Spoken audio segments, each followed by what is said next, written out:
Ladies and gentlemen, welcome back.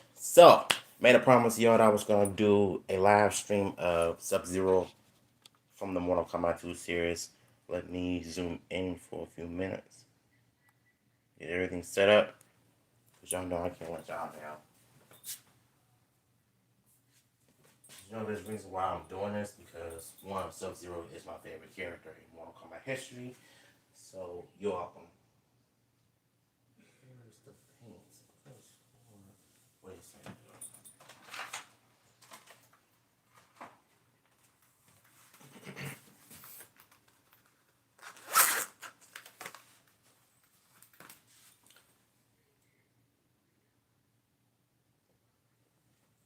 Test prints. Dude, we were meeting up at like Barnes and Noble at the coffee shop. Yeah, we're some random. What are you guys doing with all that cool art? And we're like, this is it. And like, yeah, we were meeting at random places like back alleys and just, speakeasies. And so we were doing this thing, and what was crazy is we finished it, and we had probably the best showing there because it looked the most comic. Dale had better art. Yeah. Dale had a better told story for sure. Greg Craven's of course a beast. So that was fun, but it's we got out and people were like high five. People were like telling us good job. They were laughing at the punchlines in it.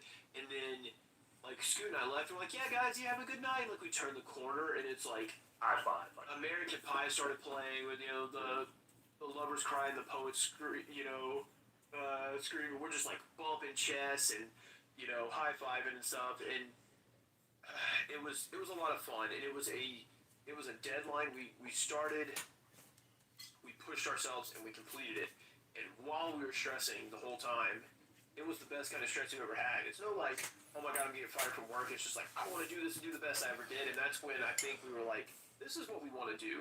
Like, if Image is cracking the whip on me telling me I need to get out 6 scripts by the end of the month or something, I would much rather stress about that than any other job I've ever had in my life. And so it kind of inspired us and pushed us. even though it was stressful, the stress that I was under, it was better than going to my normal job any day of the week.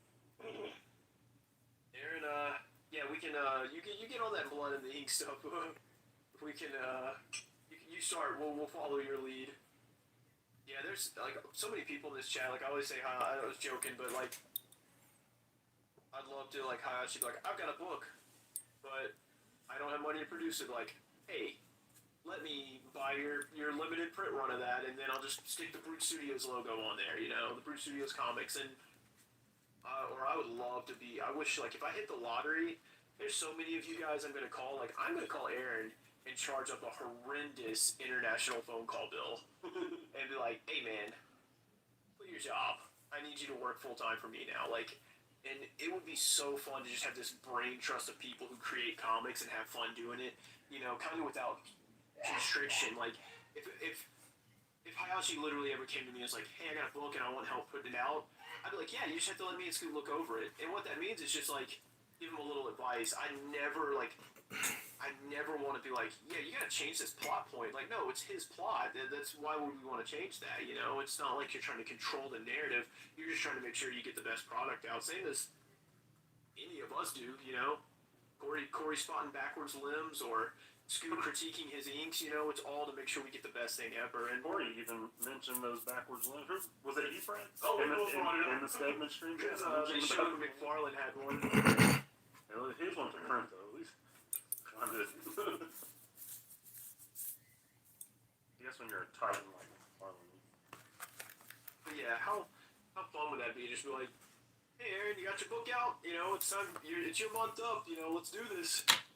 And just do cool little like limited runs or Kickstarters and stuff. And I like the dream is like 5 years from now we're all putting out books and we're like, let's have the meetup and we have the Brute Studios or Scoot Chat Summit, and we all just sit around and hash out ideas for hours. Like, hey, I've been given this idea and everybody's brainstorming it, so I have to thank all you fucks in the credits. Like, this was my story, but they contributed. Yeah, Hayashi, I remember we were talking for a while about it. I was trying to write a horror story for you. Horror is not my genre. I still had some fun ideas, and I think about them from time to time. I gotta get the connecting tissue. I gotta figure something out. But one of these days, maybe after Scoot and I get rolling and I don't have, or that we get B-Movie Saga and Wilder Talents rolling, I can be like, hey man, draw me a comic and we'll produce it and pay you, of course. I don't pay professional rates, but I should pay. Brad pays me for pages. He's my brother.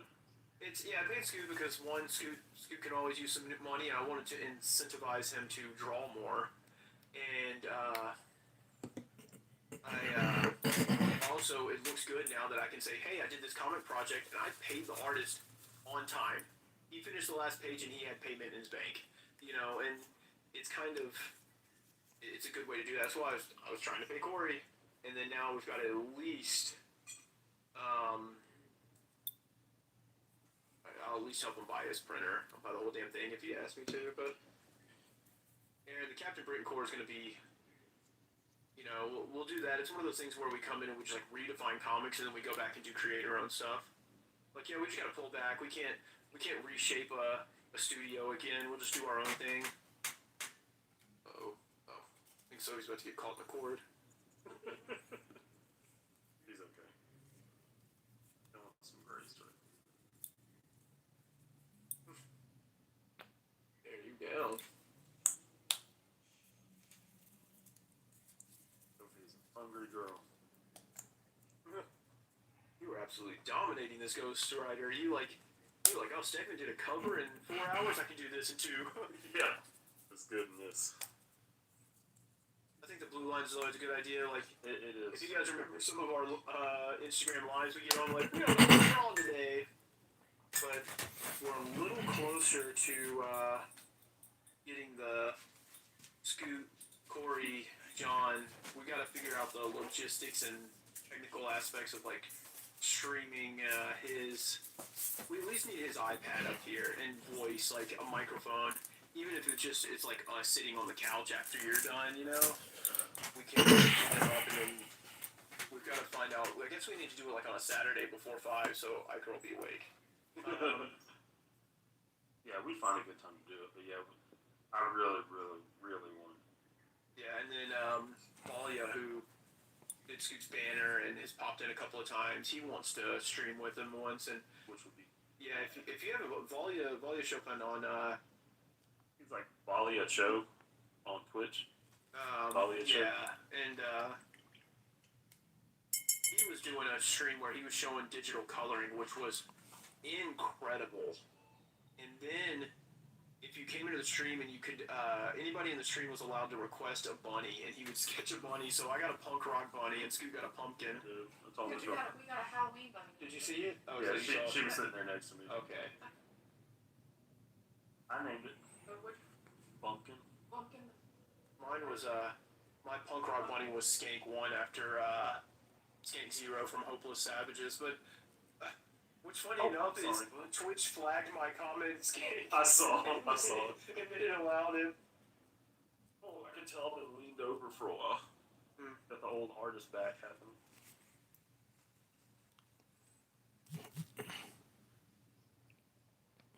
Oh man, you've been drawing Daredevil high shit. That's gonna be good. Your Batman was great. Like it had its own take on it. I thought, he was, but he had like the trademark scowl.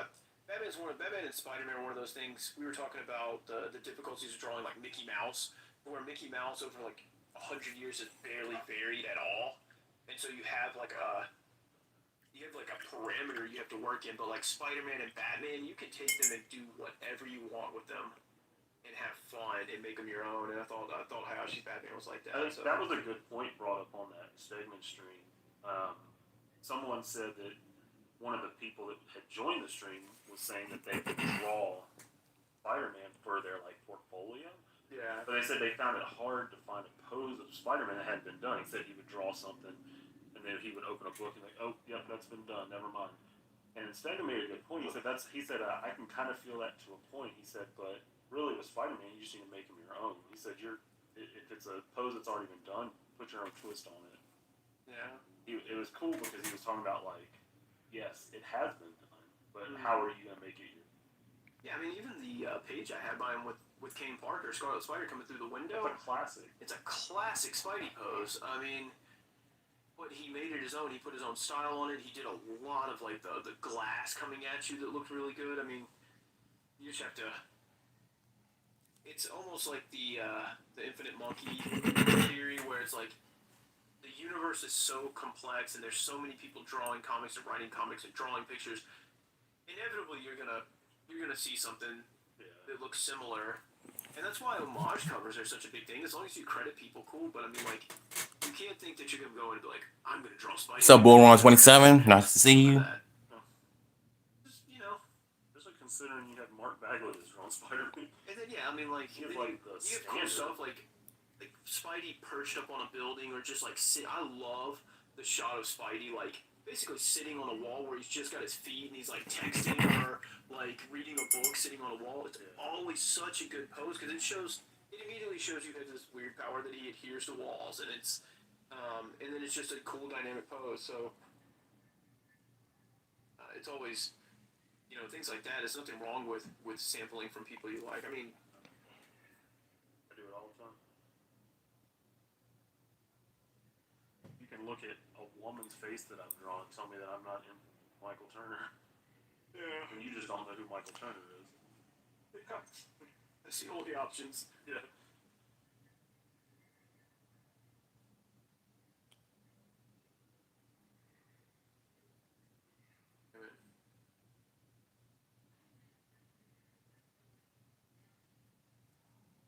Oh yeah, he said. I mean, Superman's flown vertically up the page thousands of times with one arm straight, but every artist does it differently. Yeah, that's I absolutely mean, right. there's a reason it's called the Superman pose. Yeah, it's one of those things. I mean, it's almost a comfort thing to your readers. It's a little nostalgia that they can really latch is. onto, but yeah, it's just, yeah. I don't think you should worry about that too much. I mean, shit. Look at all the artwork you showed earlier. That was a straight copy. I'm pretty sure like it's you copied a lot when you were growing up. You know about that Carnage? Yeah, Yeah, that's straight from a book. Bagley. Yeah, so I mean, How you learn? yeah, As like, long as you're not putting it out there claiming it as your own. I remember reading. I was reading the manga De Grey Man way back in the day when it was. You guys, man, we used to have to get manga fan translated, and like you could tell they pasted the words in paint, but we didn't care as long as we were getting the story. But I remember we went on hiatus once because another manga artist claimed that the mangaka ripped her off, and when they showed the comparison, it was really just like it was a close up of somebody's hand looking up at them right before they shot like an energy blast out of their hand. It was like, how many times is that shot? I mean, there was like 4 million shots of that in Dragon Ball Z alone. That is anime. That is anime and manga, and they tried to sue her for that, and it stopped the production of the manga. It really pissed me off because I was enjoying it, and like when it came back, it's like it had been gone so long. It came back and it was super weird. I was like, should they? It was kind of like it was like a lot of shows like Heroes suffered really bad from it, like when the writer's strike happened, and shows came back and you could tell they weren't the same. But yeah, it's like that seemed really, really pushing it. This wasn't Vanilla Ice with his dun dun dun dun dun dun. It was just a pose. It was a cool dynamic pose, and they got heat for it. And I was like, I don't know, didn't seem right to me.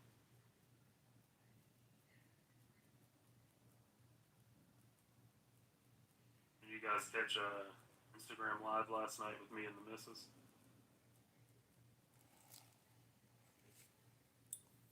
Let's see what's in the chat. There's gotta be some of y'all. Brad nailed it on the head when he said it was a coloring book page. No. Hold on, let me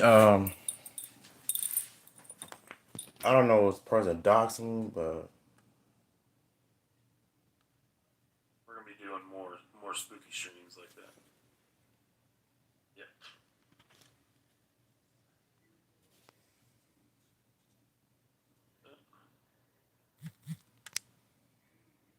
A lot of black on this guy. Yeah, get you. I said leather. Get to render it.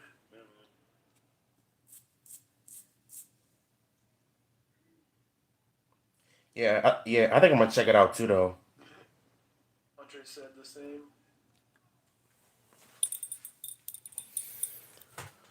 passed on. Like I love something that I Yeah, I had to put that same dude on timeout. Too busy spamming me and trolling me and stuff. I had to block him. I don't got time for your nonsense, dude.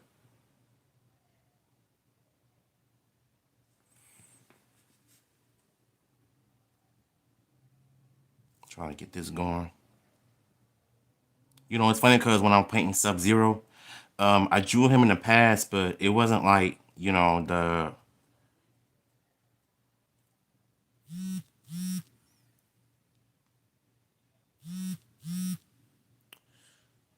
God. Hold on, y'all.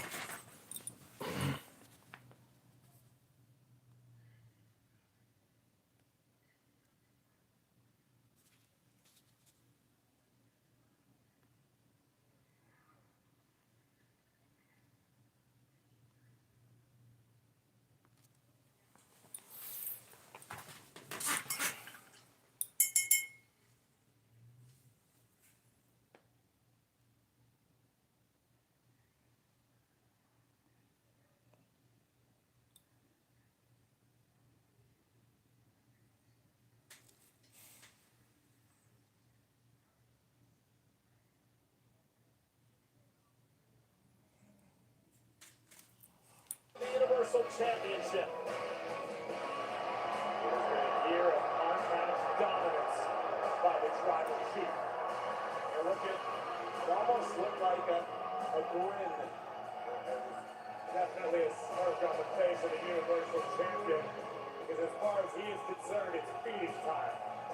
Finn Balor putting on a brave face, but the question is he physically able to compete here tonight for the Universal title? And again, this is why I mentioned maybe an official, because Finn Balor isn't going to back down from a fight under any circumstance, even at less than 100%.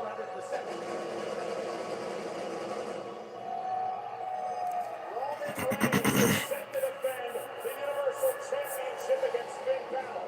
Balor is hurt after an attack by the Usos. Will Balor be ready to go? Can he regroup? Reigns Balor, scheduled next on Fox.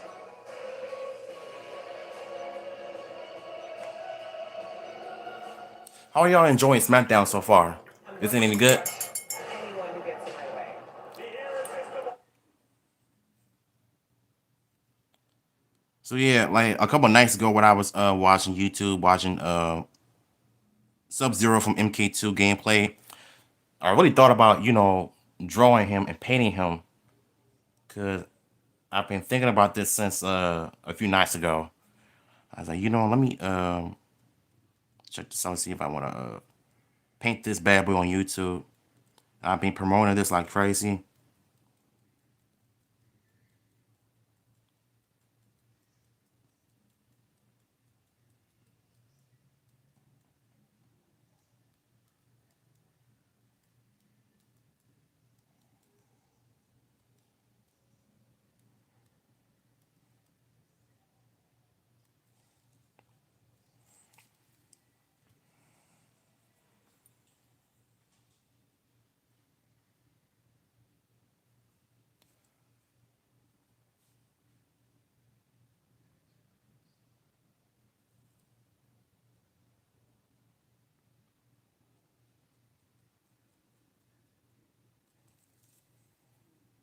Yeah, this one is coming out pretty good so far. Cause usually I just like I don't like taking my time doing stuff like this, but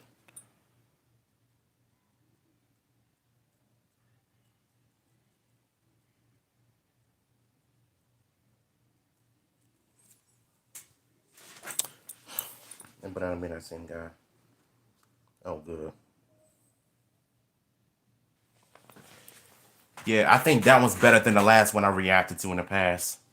Cause that last one I saw in review, it was not that great.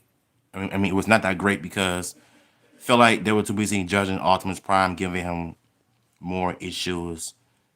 You know, rather than trusting him, they should just continue to question his motive as a leader.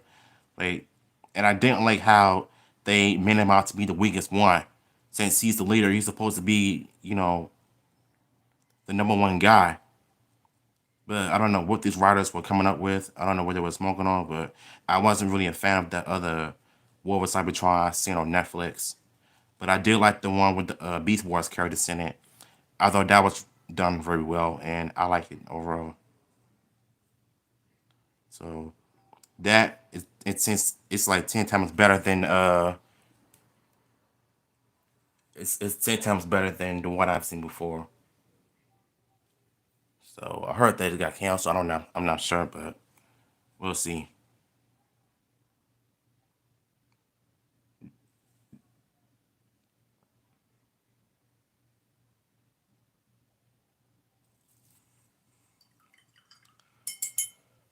Yeah, right now I'm just looking at this Instagram suggestion drawing by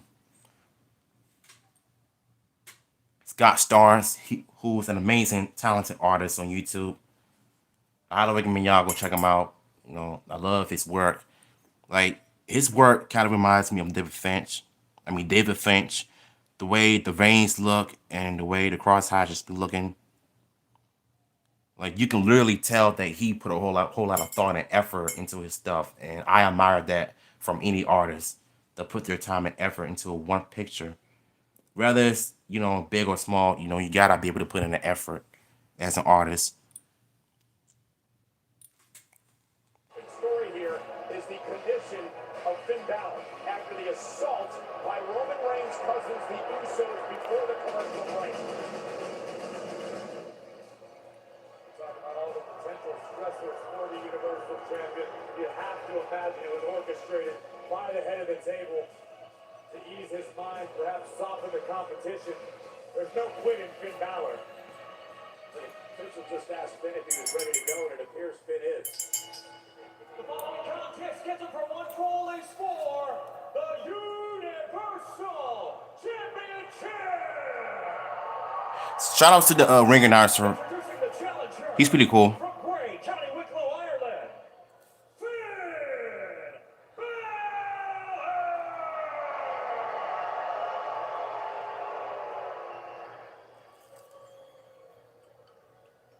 And his opponent, accompanied by his special counsel, Paul Heyman, standing in the weight of 265. Jesus Christ, Nikia. He is the Universal Champion. Hold on, y'all.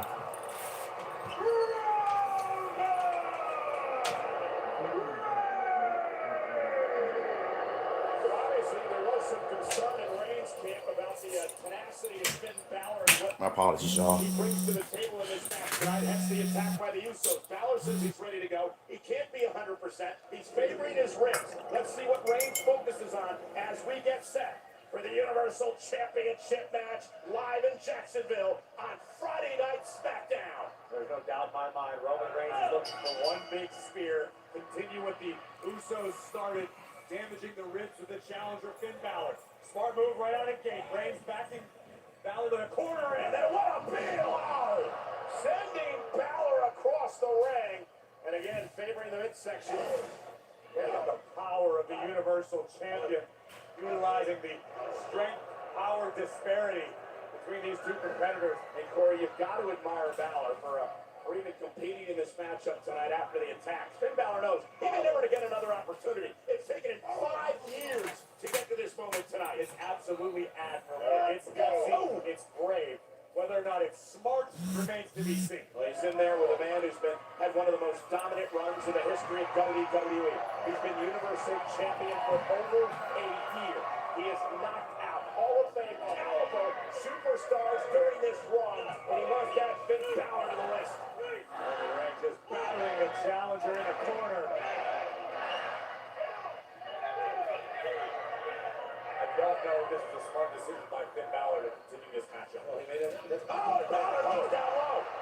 This is what Finn's got to do. Stick and move. Stay out of the line of fire of Roman Reigns. A low drop kick to the knee, and now kicks to the back of the leg of Roman Reigns. You take out the leg, you take out the power base of Roman. Brilliant strategy by Balor, but by Reigns. The first ever Universal Champion, an Intercontinental Champion. And Balor's got the accolades to back up the skills, but he's in there with a 5-time. Oh, by Balor. And again, maybe after the Usos attack, Roman still could under. Oh, maybe not.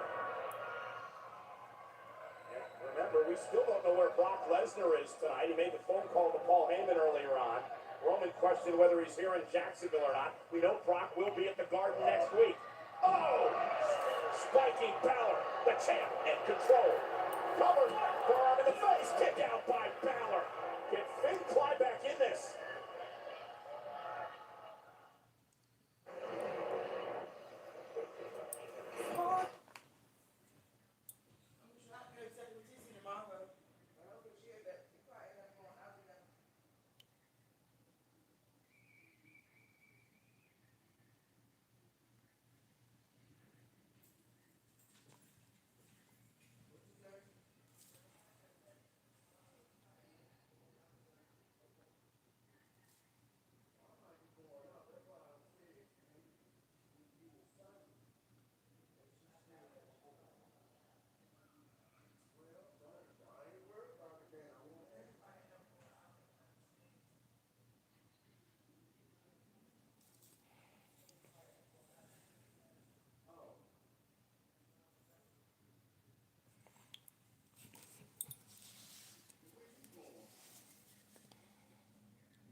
So switch to Bounty for a more hygienic clean. Unlike used dishcloths that can redistribute residue, Bounty keeps your surfaces cleaner. Bounty, the quicker picker-upper. Subway has so much new, it didn't fit in their last ad. Like the new turkey footlong with bacon. They start with their new hearty multigrain bread, then pile on the new deli-style turkey, then top it off with hickory smoked bacon. Time's up again, man. That's terrible. The Eat Fresh refresh is Subway. There's too much new to fit in one. Little Bob here. Subway has so much new it didn't fit in their last ad, so they bought this section of my sectional ad to tell you their new artisan Italian bread makes a delicious turkey footlong with bacon. How does anyone finish these things? They're huge. It's the Eat Fresh refresh at Subway. People who knock these buildings down will hear all of us soon. Commemorate the 20th anniversary of September 11th with 3 new shows that remember the resilience, bravery, and patriotism for our country, only on Fox Nation. Sunday on FS1, the road to the World Cup begins. As the retooled U.S. squad continues one of the most important qualifying tournaments in its history. It's a new day.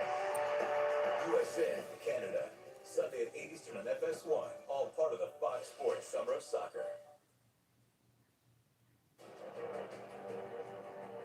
On the weekend, where we will never forget, WWE comes home when it matters the most. The spirit of America lives here. Next Friday, live from the world's most famous arena, Madison Square Garden, Fox presents Friday Night SmackDown. The Beast returns to the Garden. This is insanity. And in an epic SummerSlam rematch, Edge battles Seth Rollins. SmackDown is gonna be marathon. Friday Night SmackDown, live next Friday, 8/7 Central, only on Fox. Who will be Universal Champion when we head to the Garden next week? Will it be Reigns? Will it be Balor? Roman Reigns locked and loaded. Balor in trouble. Went to the Superman punch. Finn Balor looking to rally. It is all Reigns through the commercial break, but Finn Balor looking to somehow I'm streaming. back into this before a pre-match attack by the Usos. I'm streaming. Delivered. Had little to no effect on the head of the table. Finn's got to figure out what he... And Balor, runs right into the right hand. On the Balor answer for the overhead kick. And Balor now flooring the champion. Finn's down, Roman's down. Critical point in this matchup. Was that last kick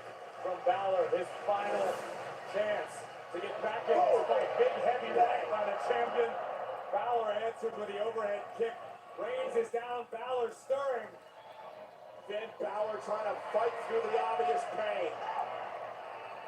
Finn Balor back to his feet, looking to take out the Universal Champion and end the over 1 year reign of Roman Reigns. Finn Balor now unloading, but one solid shot to the gut from the head of the table stops the challenger's momentum. And again to the gut because the Usos attacked the midsection of Finn Balor with steel steps. Balor though, double leg takedown, there it is, right to the chest. And Balor now fired up, and Balor's feeling it. I don't know where Finn's finding the will to continue, but it is flowing through the challenger's veins. He understands this may be his only opportunity. It's been 5 years to get back in the title hunt for the Universal Championship. The first ever Universal Champion, Finn Balor. Roman Reigns misses wildly, Balor with a kick. Reigns reverses, Balor sent to the outside hard. And Roman Reigns buys himself some time to regroup. Finn Balor, he gets these little rallies going, Corey, but just can't sustain them. The face of a champion told this story, almost a look of disbelief, frustration. Oh, yes! Now Balor using the apron to his advantage. Reigns is trapped. Balor's taking over. And Finn Balor now stomping away on Roman Reigns. Balor's got a chance, but he's got to be careful not to be disqualified. Right. Balor unloading on the champion, but Finn needs to get Roman back inside the ring. Balor's going to fly. Here comes Finn Balor. Taking out the champ. Roman's in trouble. Balor's got a chance. Finn's got a chance. Roman's back in the ring. This is Finn's opportunity. Making the climb. Balor up to the top rope.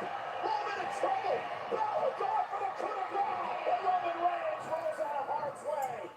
Just in time. Superman punch right on the jaw for the win to retain. Balor takes out his stand. Let's take a look at this. The champion got it all. Boom! Right on the jaw of Finn Balor, the Superman punch. But somehow, someway, We're down the wrong pipe. My bad, y'all. Roman can't believe it. He's shaking his head, saying this one should be over already. But Finn Balor's showing a tremendous amount of heart here tonight. First one, this needs to be. Keep in mind, he was beat up by the Usos before this match even started. Without no question that Finn Balor has the heart, has the will of a champion. But it's tonight, Finn's night. For a year, Roman Reigns has been a step ahead of the game at every turn. Reigns now spinning all the way down, runs into it. It's a kill. He may have it. He may have it. Trying to steal the title. They have it. Oh my God, he almost had it. And Roman Reigns with Balor up top. Finn Balor now. Planning Reigns again for the title. Can Finn do it here? Kick out of town. What a flurry by Finn Balor. Finn needs to keep his foot on the gas pedal. Keep applying the pressure. We are moments away from the new Universal Champion. And Balor keeps this up. Roman's in trouble. Reigns is in trouble. Balor's right in the corner. Finn Balor's got him where he wants it. Roman's down. Finn going to the top rope. Finn Balor for the coup de grace and the win. Finn got it. Finn's going to the Universal title. Balor's going to the title. He got it. Oh my God. Roman kicked out. Is that a low blow? I don't know if it was intentional, but let's look at this. Let's watch again. There's one, there's two. And on the kick out, Roman Reigns. And again, not sure if it was intentional. Although Reigns has a history of doing that. Yeah, but that could have just as easily been unintentional, incidental. But now, the results remain the same. Reigns is pounding out his challenger. Oh my goodness, I thought Balor just won the Universal Championship. I think everybody did. And now Reigns with a guillotine, trying to lock it in on Balor. Try to wait for this part to dry up. So, I mean, for this part right here, so that way I can blend the blue in.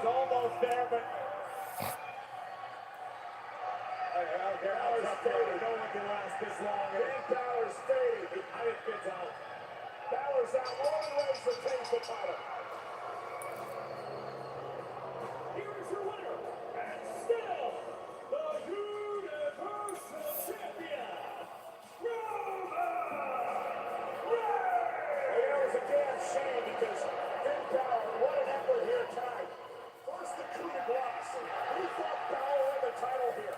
Now watch Roman Reigns, Corey. On the kick out, he delivers a low blow to Balor. Now, was it intentional? We don't know. However, Reigns has a track record of doing that.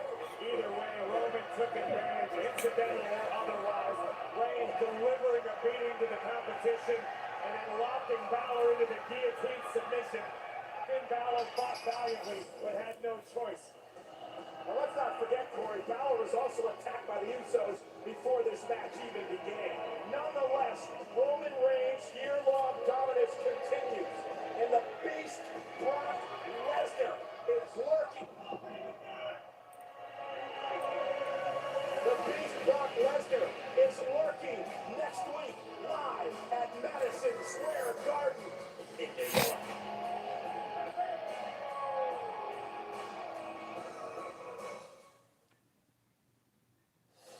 Saturday on Fox. How about this? Big Noon kicks off a huge day of college football as 19th ranked Penn State faces number 12 Wisconsin in a Big Ten blockbuster. Then in prime time, Coach O and SEC powerhouse LSU head to Hollywood for a historic matchup with DTR and UCLA Bruins. It all starts with the guys live from Madison. Penn State, Wisconsin at noon, then LSU UCLA at 8:30 Eastern. Big Noon Saturday on Fox, and watch anywhere on the Fox Sports app. This man is now under arrest for sexually assaulting a woman in a Virginia hotel, while police believe he could have other victims. Plus, one student showing COVID-19-like symptoms enough to send an entire class home in a local district. Now, frustrated parents sound off. Then, after a gorgeous Friday, find out what's ahead this holiday weekend tonight at 10 on Fox 5.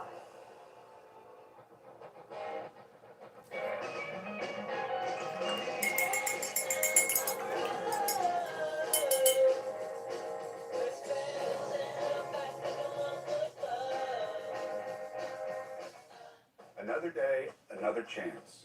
Make the most of it with a network that can deliver gig speeds to the most businesses. And get the advanced cybersecurity solutions you need with Comcast Business Security Edge. Ask how to get Comcast Business Security Edge to help protect all your connected devices. And get started with a great offer on fast and reliable internet for just $69.99 a month. Plus, ask how to get free installation and a prepaid card up to $650 with select bundles when you buy online. Call or go online today to learn more. Comcast Business. Powering possibilities. At Burlington, you'll find the latest looks, the hottest styles, the brands you love, at prices so low, you'll want it all. It's simple. At Burlington, you get a lot for a lot less. You'll love the deals. Let's watch some on YouTube. All this is boring me, y'all. You know how I hate to get bored, so.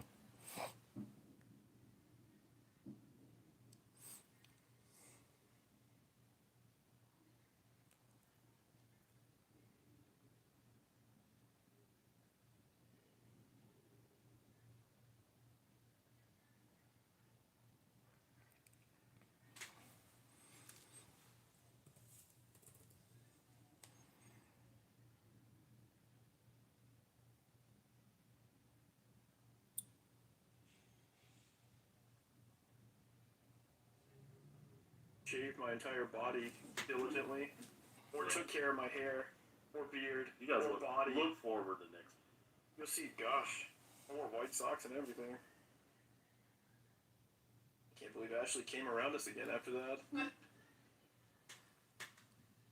like she knew what you were going to turn into. Stud.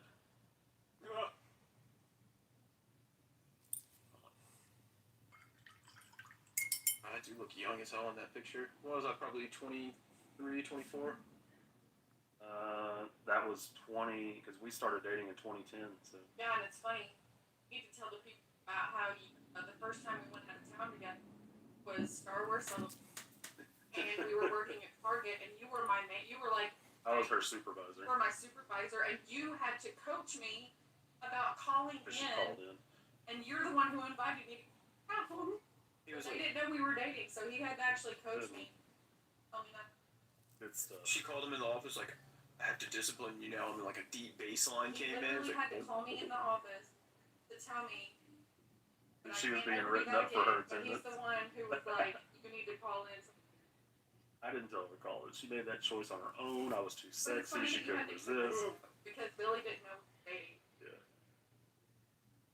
Never made it known soon after.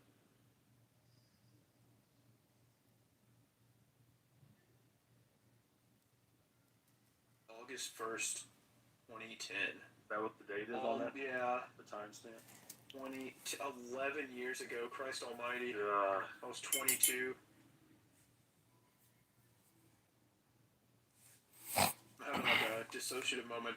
Gotta say, body's a lot buffer now. Yes. I'm cool with that. Ready to trash Stagnant in a fight. A workout fight, not an actual fight. He's 6 feet. He just punched me in the head from like 3 feet away. Yeah, we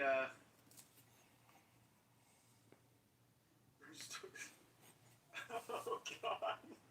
But yeah, we used to hang out every Tuesday and Friday. All of our friends at Target and someone we knew from other places, and we did that for God at least a year. It was long. Probably almost 2 years.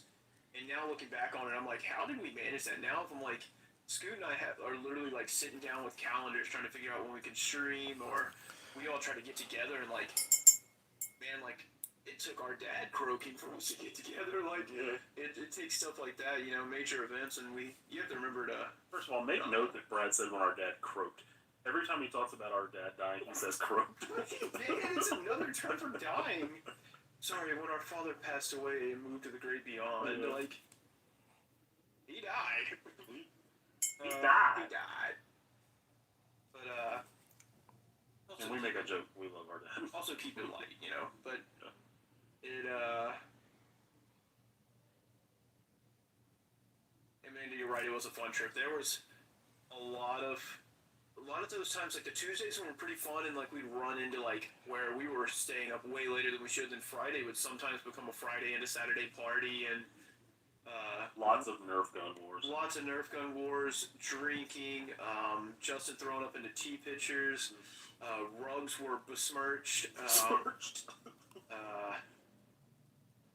People cried on couches, and there's some weird I think somebody chipped a tooth at a certain point. Yeah. It was a fun time. I think I do more now in the 30s, though. You said it right. Like I appreciate that, man. We do more now. Yeah. We got Killer Jane. We got what's up, bro? How you doing? And we just kind of, not that we blossomed late. It's just kind of. I think that's fair enough. Like, yeah, I mean, it's. But it's all good because you do stuff whenever. Colonel Sanders was like 75 when he created KFC, so. Yeah. Pikachu. God. That's where sex, rugs, and rock and roll came in. Sex, rugs, and rock. The first time Mark Machado ever deleted a Facebook post, I was that guy. Maybe if you know Corey would have gotten it first. Yeah. But maybe it's like that. That's what I'm looking for. So what can I do to make Corey delete one of my posts? And I think it's a Sisyphean effort. It's a fun goal because I'm always chasing it. I'll never succeed. So it's always there to keep me trying. We're still in here, or is he gone? He is. He commented just a little while ago. He said, "Good people we were." Where's capitalized? I'm not sure why.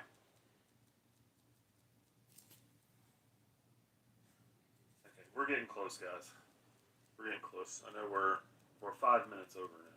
We're getting. I think we did one that was like 2.5 hours long, so it was a pretty good marathon. But I can tell I'm not fatiguing, but I can tell I'm starting to go faster. There's Corey. There's an episode of Scrubs where JD tells the janitor to pick on somebody else, and he goes to Turk, and he tries to mess with him, and Turk just leans in and whispers, and he goes, "I'm invincible." And I think that's how it's like me. I always tell people at work, they'll be like, "Sorry, I offended you," or something. People apologize. I'm like, "You can't offend me. I'm offendable." Yeah.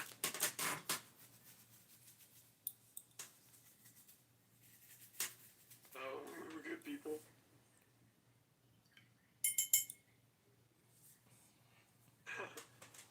Brad's right. I can start talking trash to other people until Corey came around. It's frightening. Like I'm so meek and stuff normally. And he's like, "Hey, good morning, gentlemen. I hope you all are having a wonderful Friday." And Scoot's like, "Shut the fuck up and start inking, cuck." And then like, that's all. I'm like, "Oh yeah, sir." He's like, "I don't want to see that sloppy line work." Am I gonna need to tell you to re-ink this whole thing again? Yeah. You do it again. But my kids and my lovely wife, I'm your wife and kids. Dudes only mean to one person. I spent my entire life defending my older brother, being the loud one, like, hey, get out of here! Like, and now he's just mean to Corey. Handles it all there. It's like, you see it at work, Justin is ruthless to me. He just lets me down, makes fun of me, tells me I'm gonna die alone, stuff like that. Oh, He doesn't really. That's harsh. Just the back, yeah.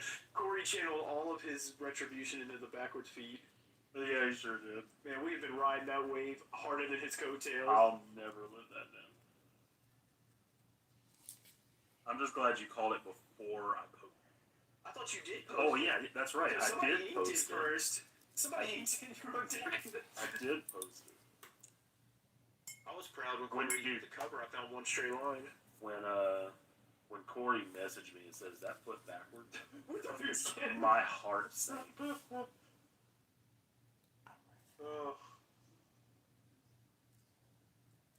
Literally sank. My body got hot. I started getting a fever. It was that J. Scott Campbell homage of the. Was it a lie? No. It was that black cat where she was in the Spider-Man. I think it's technically supposed to be his comic. I interpreted it as a shirt. This kid's yelling. What he does. Yeah, I don't get that because she's clearly wearing a Spider-Man shirt because like the spider suits are supposed to be tiny and fit to whoever wears them because Mayday Parker wears Ben Reilly's old suit and it fits her form fitted. So, and I doubt that like Peter was just like, hey, let me throw it in the dryer real fast.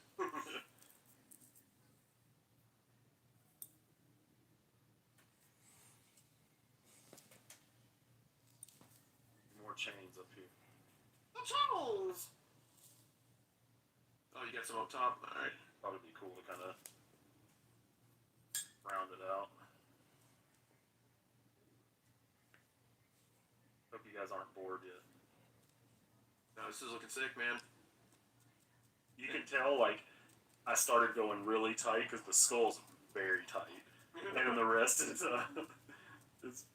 it's good, but you can definitely tell it's looser, especially these chains. Oh, shit, I don't see Because if I were to draw these chains like I would do a cover quality, man, it would take a while. Yeah, none of us want to see that. I watched you draw that Sinister Sauron for like 3 months, and then ink it, and I just didn't like it. I'm just staring at the Venom little head sketch you did, that's all I'm watching. Right? I got the other ones there still, too. Actually, I need to replace this paper, because you can tell I've been smudging and stuff. But... Smudging like you're getting rid of ghosts with sage. It's over here like, I'm gonna sketch out some white chains, and it's just like, fucking incredible. Put a little extra chain in there, because everybody needs a friend.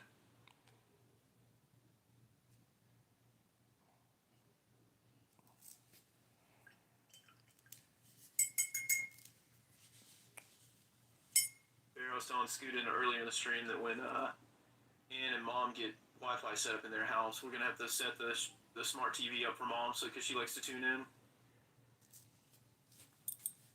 I guess I always say I'm Scoot's first hype man, but I think our parents were. Yeah.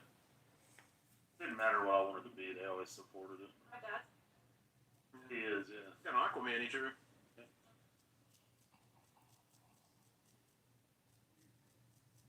I drew. Her dad's a big comic book. He loves Aquaman. So you drew Yeah. that fireplace. Yeah. The absolute carnage. The absolute. And a picture of Atlas. And Atlas. I thought she said she was gonna post this with a quick sketch of who's trying. Make sure you guys harangue him for calling stuff sketches. Of course, Corey making fun of Stegman saying that he's gonna sketch his ass now. That was funny.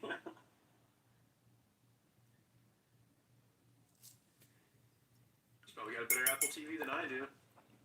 Oh, Philip, how's the arm going? Is it mending well? Hey, Joe. Hey, Philip. I haven't seen you in a very long time. It's so weird when I come over here and you're not hanging out. How's your room? Is it clean?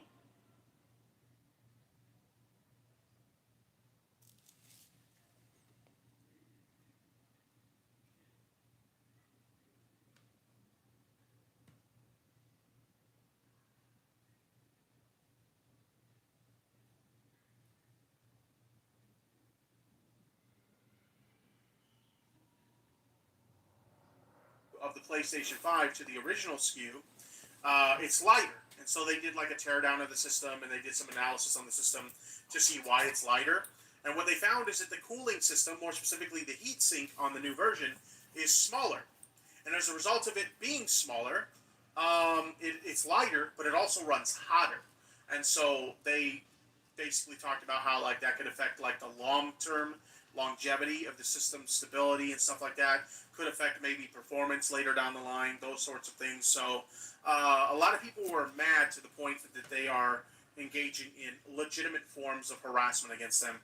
And I'll just say this, like when it comes to like game console fanboys, like they're like legitimately toxic to the level that's it's just ridiculous. So I don't think the dude should be getting harassed, but that's the internet for you. So what are you gonna do about it? Let's see what else do we have here. Stan Marsh says, "Hey Tipster, I recently watched an old drama that I didn't know about. A guy named Smash God was abusing his girlfriend and was caught on camera. Did you know about it and what happened to him and this poor girl?" I don't think I covered that, so I don't think I know anything about it. But as you mentioned, it's an older drama, so it's not something I would go back and like touch on. But yeah, I don't know about that situation, honestly. I don't know about that. Trusu says big streamer that was going to be streaming the day of the big streamer that was going to be streaming the day of the boycott. I think maybe her message got cut off there. Whoop. Whoop.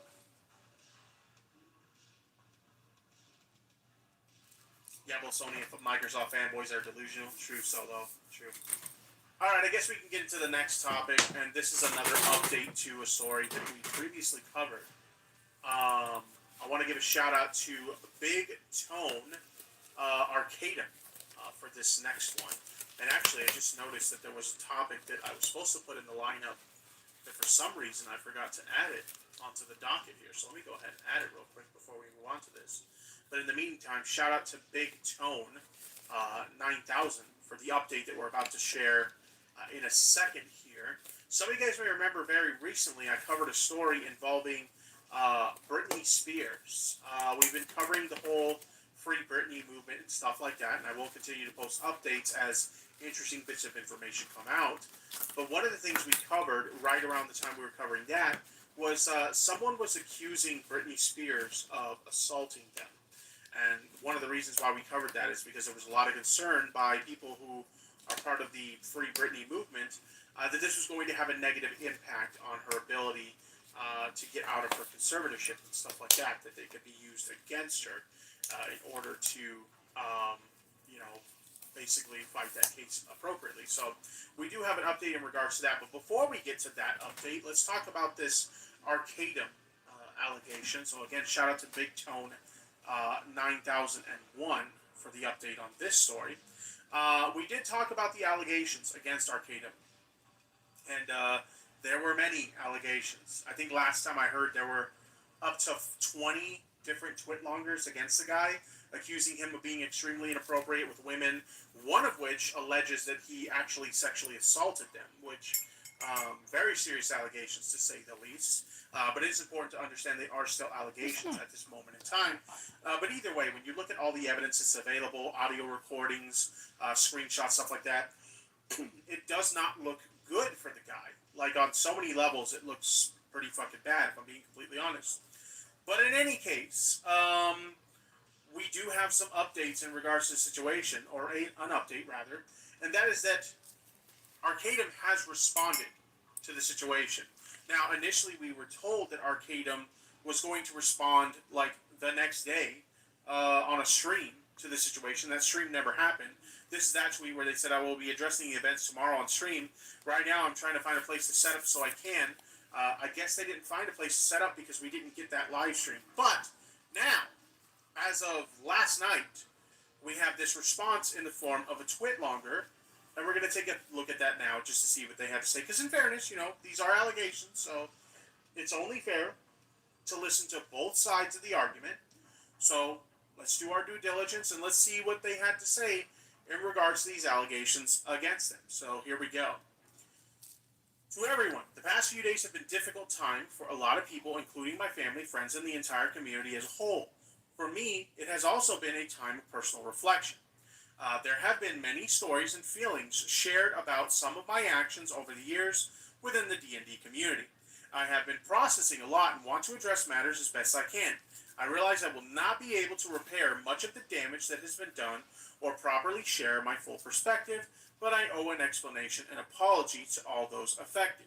The truth is, I developed and engaged in a wide range of relationships with people over the years, some of them leading into sexual territory and times when I made mistakes and was selfish. I never sought out relationships purely for sexual purposes, and to be absolutely clear, I have never engaged in non-consensual activity.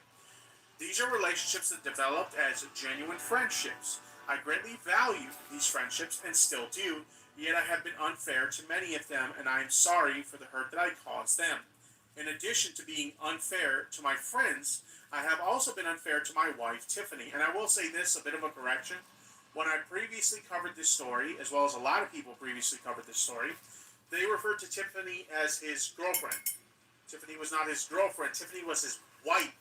So this guy was married while engaging in this sort of predatory behavior against all these women, which not only is it insanely inappropriate to treat these women this way, but he's being unfaithful to his wife in the process. I mean, it's bad enough if it was a girlfriend, but it's not a girlfriend, it's a wife. It makes it so much worse when you look at it that way, at least in my opinion. Last week, Tiffany became aware of these relationships and my communications with people that crossed boundaries within our marriage. Understandably, she was heartbroken, and I tried to do as much as I could to salvage the situation. This included attempting to edit and delete messages I had exchanged with different people, as well as reaching out to them to explain I would not be able to continue any sort of professional or personal association. This was a painful experience, and as a result, I have learned and reckoned with many of the mistakes I have made. So they're basically just pulling the, I did some fucked up shit, and the reason I cut everybody off as a result of my fucked up shit is because my wife caught me. So it's almost like my wife made me separate from these people instead of addressing these issues head on. Literally kind of blaming the wife for the way things played out. Not good. One of the things I regret the most is that I've now heard people who I have greatly cared for. What's up, VGL? Nice to see you. I'm doing a painting of Sub-Zero like I promised yesterday. These are people who have helped me overcome personal challenges when I try to get this first part through. And who I have shared truly meaningful experiences with. It has become clear that I've betrayed those relationships, and again, I'm deeply sorry for that. I want to be clear and encourage everyone to support Tiffany during this time. Tiffany has been my truest friend. Even with my mistakes and all the ups and downs, she has shown me a lot of grace over the years. She will always be a part of me, and I will always love her. You should have thought about that before you were creeping on other girls behind her back. Like, I look at stuff like that, and I'm like, I'm madly in love with my wife. My wife means everything to me.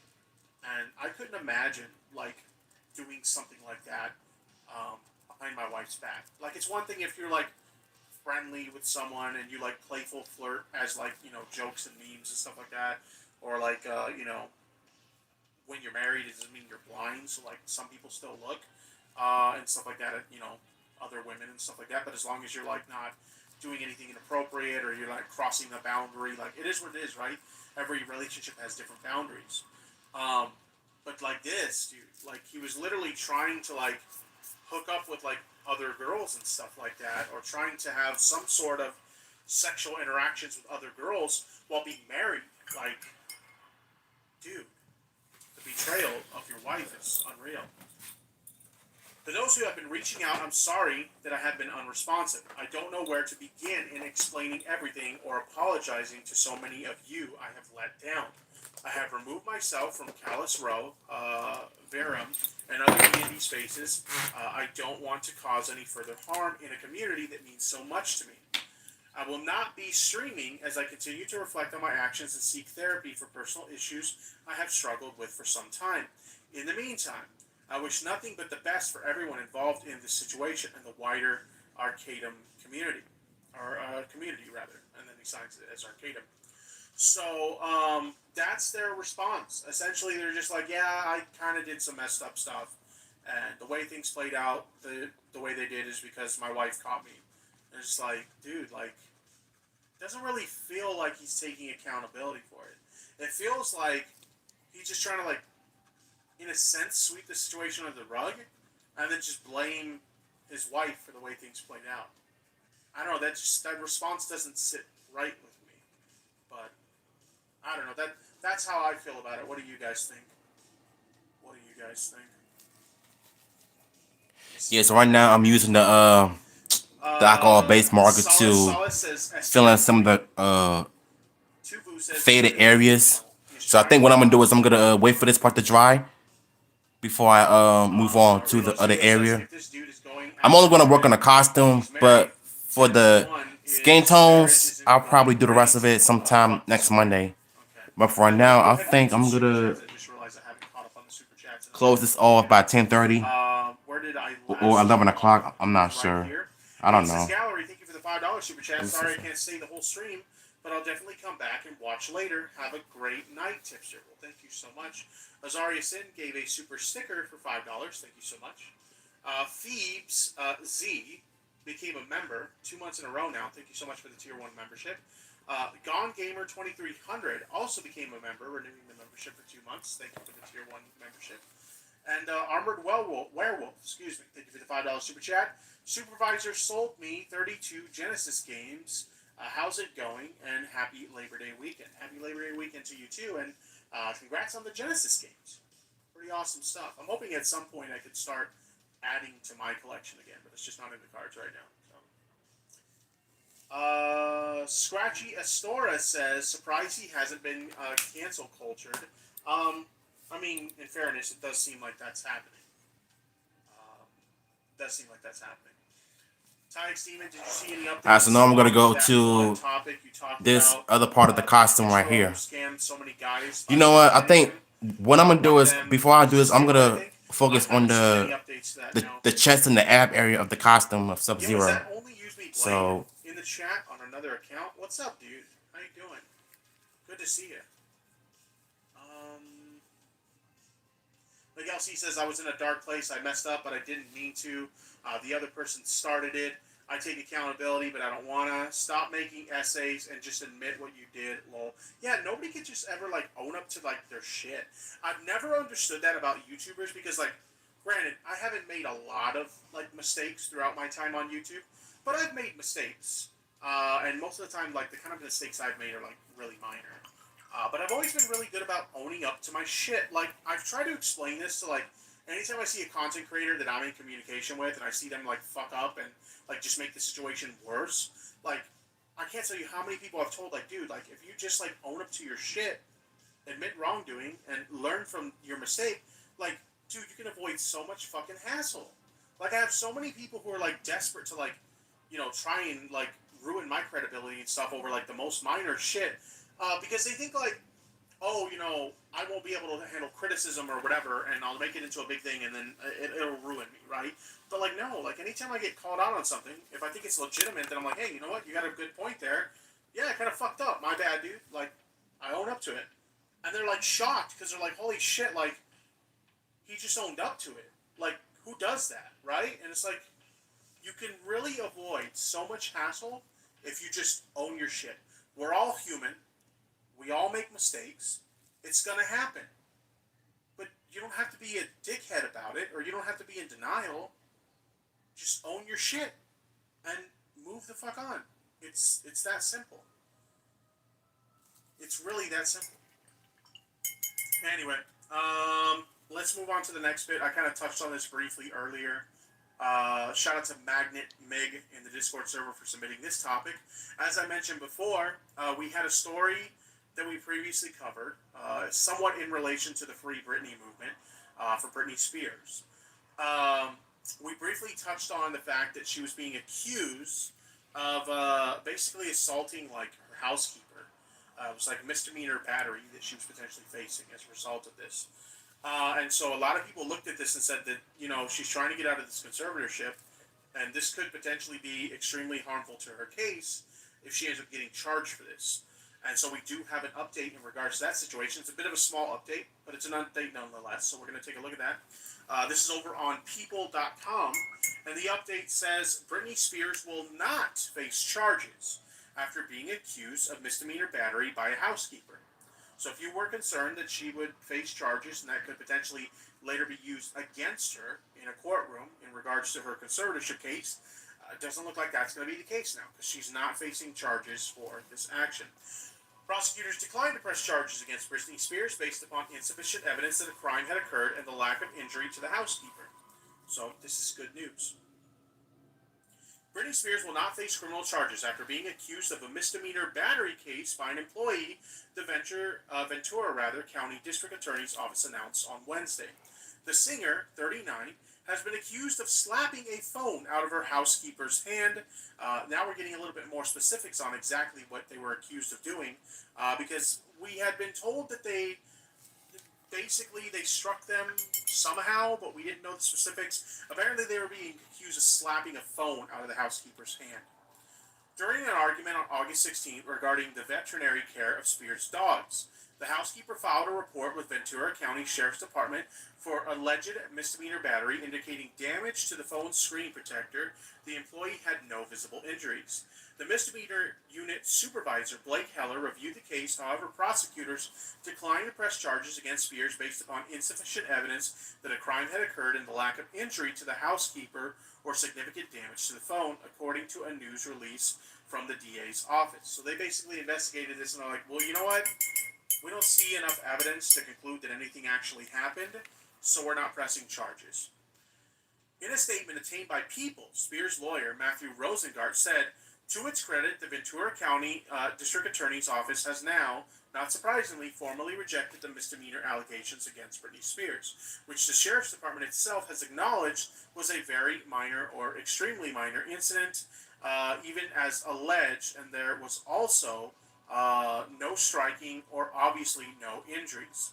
As I have previously stated, this was nothing more than a sensationalized tabloid fodder, an overblown he said, she said regarding a cell phone. If this involved Jane Doe rather than Britney Spears, it would not have been pursued or covered at all. And this is true because she is kind of, you know, a bit of a celebrity figure. That's why this got so much press. This should never have been made. This should have never have made it as far as it did. We're glad the DA's office has done the right thing. Sadly, it is apparent that some have learned nothing from the past, and we sincerely hope the media and others will be more respectful to Ms. Spears in the future. TMZ previously reported that the incident occurred after the employee took Spears' dog to the veterinarian, and they argued about the animal's well-being. Though the animals were reportedly removed from Spears' home, the pop star was reunited with her dogs before the weekend, a source told People. Her dogs are a sensitive breed that often has health issues. She has gotten clear instructions on how to care for the dogs now, the insider said, adding that the housekeeper no longer works for her. So it does seem like there was some legitimate conflict between Britney Spears and the housekeeper, but according to what the DA's findings are, they don't have enough evidence to conclude that there was some kind of like abuse or battery that occurred or anything like that. So, like I said, this is good news for the Free Britney movement, because she will not be facing charges as a result of this action, which is obviously a plus. So, there you go. Tipster, how did Britney even get into this situation? That's Cuddly Savage. I'm assuming you're referring to the conservatorship, and I don't know how young you are, but in the mid-2000s, Britney Spears had several very public meltdowns that resulted in her kind of engaging in some very strange behavior and stuff like that. I'm sure drugs were probably a factor into that, and various other things. But in any case, they decided that she wasn't fit to control her own life's decisions, her own estate, and things like that. So they assigned her this conservatorship to kind of take care of those things for her. And a lot of people are seeing that, or allegedly, there's been accusations of, there's abuse that's happening as a result of this and stuff. And so people are fighting for her to be removed from the conservatorship. So I guess we'll have to wait and see what happens as a result of that. I'm in favor of the conservatorship being removed, but in any case, I guess we'll just have to wait and see. Miguel C says, Tipster, I had a sigh of relief upon reading that article, dude. # Free Britney. Yes, pretty much me too. When I found out about it too, I thought that was a good thing. Yep. Blue Cat 42 says, I have to wonder if her father is somehow involved in the report of this incident. That's possible. That is extremely possible. Ms. Danny says her father has always been a money hungry human. I've heard that. I don't know if that's the case. Obviously, I don't want to throw out any accusations that might not be true, but yeah, it's possible. And that is one of the accusations that's being thrown by Britney's legal team against him. So, Eye of the Shy Dragon says the housekeeper just wants fame and money for blaming Britney for something that's not true. That may be possible. Maybe she was retaliating because she got fired, because they did basically say she doesn't work with them anymore. So maybe it was retaliation for getting fired. Miguel C says, I wish Britney's sister Jamie, whom I liked in Zoe 101, helped Britney get out, but she hasn't been active in that. Yeah, that's what I hear. That's what I hear. Anyway, we only have one other topic, and it's a bit of a lighter topic. Like I said, there wasn't a whole lot of news this week, so a bit of a shorter show than usual. But in any case, we'll go ahead and we'll cover this last topic. Shout out to Emmy in the Discord server for submitting this one. And this is kind of involving a viral TikTok post that I'm sure a lot of you guys have seen right now, where somebody did something insanely stupid in hopes of, I guess, becoming a social media influencer. I'm not really sure exactly what they hope to achieve. But in any case, we have a story involving some young TikTok star, or not even like a TikTok star, a young TikTok user. I believe he's 22. And this guy had a job where he was making $100,000 a year. Okay? I'm 34 years old and I don't even make that much money a year. The ability to make that kind of money at 22 years old, that is insanely impressive. That is a huge achievement, no matter what you're doing for a living. This guy quit a job where he was making $100,000 a year, and he quit his job, and then he went and snuck into an event that Logan Paul was at, and he tried to, ask Logan Paul to help him get a job, or, to give him a job, rather. Something like that. We're going to go ahead and we're going to take a look at this tweet. This tweet was posted by Nicholas Diorio. He says, this is so cucked. This guy quit his job to go and beg Logan Paul just to get turned away. Logan Paul, so you got what it takes? This dude, no. Logan Paul, so why would I hire you? Ooh, yeah, this is not good. Let's go ahead and let's take a look at this so you guys can see exactly what we got going on here. Here we go. There we go. I quit my job. No. Wait, I quit my job. No. Wait, it's a story. I'm interested. Sorry. I just talked to Logan Paul. So this guy basically tells Logan Paul, I quit my job so I can come here and talk to you and try to get a job from you. And now he's in his car crying because things didn't exactly work out the way he planned. I mean, he was just being nice, and I get it, media, whatever, he has to be nice. Before I approached him, he was bragging about making $3 million. I make $100,000 a year. 22, I do make $100,000. That's cool, and I want to act. I want to do these things. It's like I said, this guy is making He's 22 years old. And he's making $100,000 a year. I have a good job. For those of you guys who don't know, outside of YouTube, I work in IT. I'm a tech guy. I fix like technical problems and stuff like that. And I make pretty good money, right? Like I make a pretty good salary that I'm pretty happy with. In fact, when I was younger, like in my family, I was making the most money out of anyone else in my family that was within my age group. So I've always made pretty good money through my tech job, but I don't make $100,000. Not even close to $100,000. So for this guy to be upset that like it's not enough, like he's making $100,000 at the age of 22, like that is insane, right? That's insanely good money for someone who's 22 years old, and he's so dumb upstairs that he thought, I'm gonna quit this $100,000 a year job so I could go ask Logan Paul for a job. Like, why would you do that? And I see like Cobra6660 in the chat that says, I don't feel bad for him. I'm sorry, I'd have to agree. I don't feel bad for this dude. Like, you know what? We're skipping ahead a little bit. Let me go ahead and listen to the rest of this first. Things. I'm gonna break that right now. Oh, I'm setting my ass. I don't know what to do.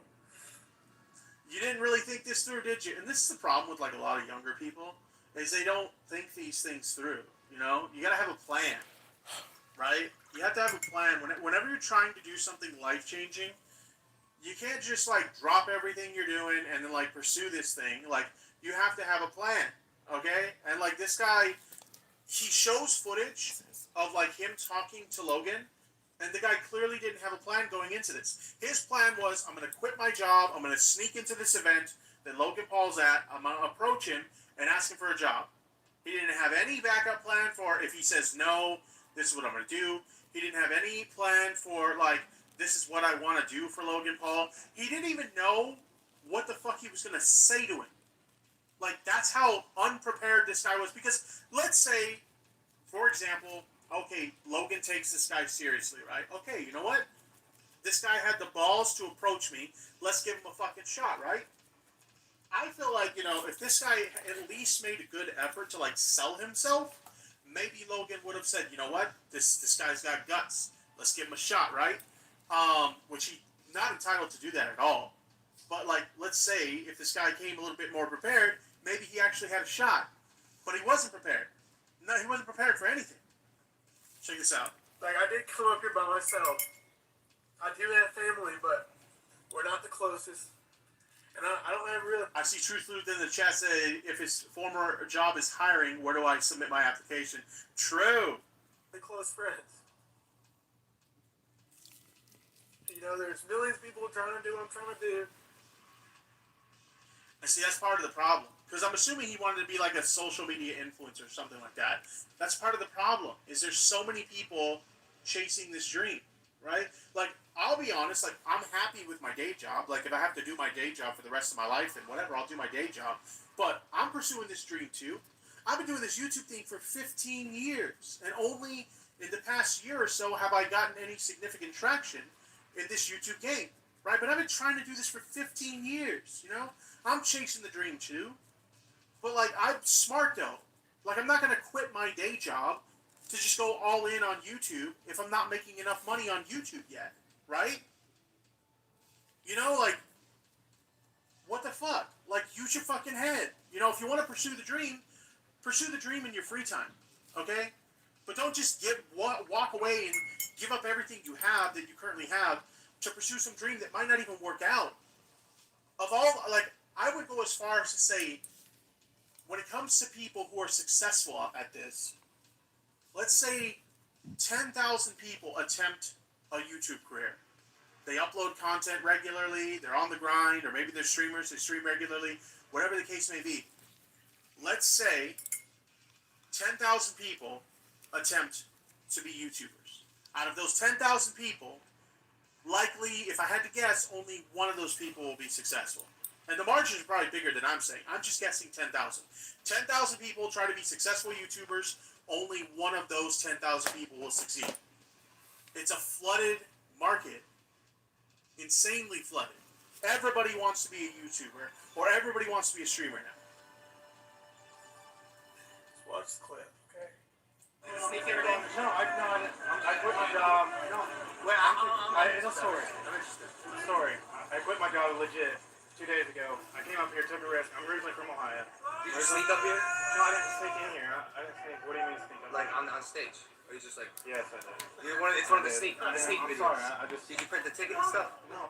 See, like, he started off pretty good at the start, right? He was kind of like, you know, I quit my job and I came here to talk to you or whatever, right? So you're kind of off to a good start. But then he's like, did you sneak in here?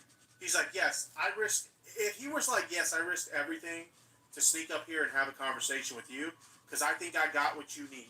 You know, like, be a little bit more confident. Be a little bit more prepared. Fucking, you're there to sell yourself. And this doesn't just regard, like, talking to Logan Paul and trying to convince him to give you a job or help you become the next successful influencer. This revolves around any job. When you go to a job interview, what the fuck are you doing? You're selling yourself. You're trying to convince this potential employer that you got what it takes to do the job that they need you to do. That you can fill the role that they're trying to fill. That you're the guy for the job. Or the gal or whatever, right? That's what you're trying to do. You're trying to sell yourself. I think once I'm finished with this top part, I'm gonna end this off, and sometime next Monday I'm gonna, like, you know, during the daytime or nighttime I'm gonna, like, finish off with the rest of the costume. So we're almost finished, y'all. And then when he gets the opportunity, he actually got as far as to be face to face with Logan Paul, right? And Logan Paul was nice enough to give him the time of day. Because he really didn't have to. He could have said, oh, this guy snuck in? Get the fuck out of here. And that could have been the end of it. But he was nice enough to give this guy the time of day. But that's all he thought of. I'm just going to get up there with Logan Paul and I'm just going to wing it. Like, no, dog. Like, no. Oh, Larry, I just need to talk to you. I'm trying to talk to your brother. I'm trying to talk about business, trying to talk about trying to get a job. Like, I want to do media. I've been trying to get. What are you good at? I started dances. I did like What's that. your TikTok? I did that video, you know, like on that. Yeah, you know. Oh, so you really got what it takes. I don't. Alright. Did you just hear what he said? Okay, so let me refresh your memory. This guy quit his job. He flew over to where Logan Paul's at this event. He snuck into the event, and then he says he's trying to get a job, okay? So he starts telling Logan what he thinks he's good at, right? He starts telling Logan what he thinks he's good. And so Logan's like, oh, so you got what it takes. You're like, you're the right stuff, right? Listen to this again. Listen to this again. What do you mean sneak up? Like on stage? Or you just like? Yes, I did. It's one of the sneak videos. I'm sorry. Did you print the ticket and stuff? No, Larry, I just need to talk to you. I'm trying to talk to your brother. I'm trying to talk about business, trying to talk about trying to get a job. Like, I want to do media. I've been trying to get. What are you good at? I started dances. I did like What's that. your TikTok? I did that video, you know, like on that. Yeah, you know. Oh, so you really got what it takes. I don't. So Logan starts to seem like he's kind of into it, right? Like, oh, dude, you got what it takes. And this is his... When Logan responds to him... Alright, y'all, I think I'm gonna cut this short. So, sometime tomorrow or even next Monday, I'm gonna continue up with this piece right here. So, I thank y'all for coming out and supporting me. And I'll see you in my regular content. So, yeah, peace out.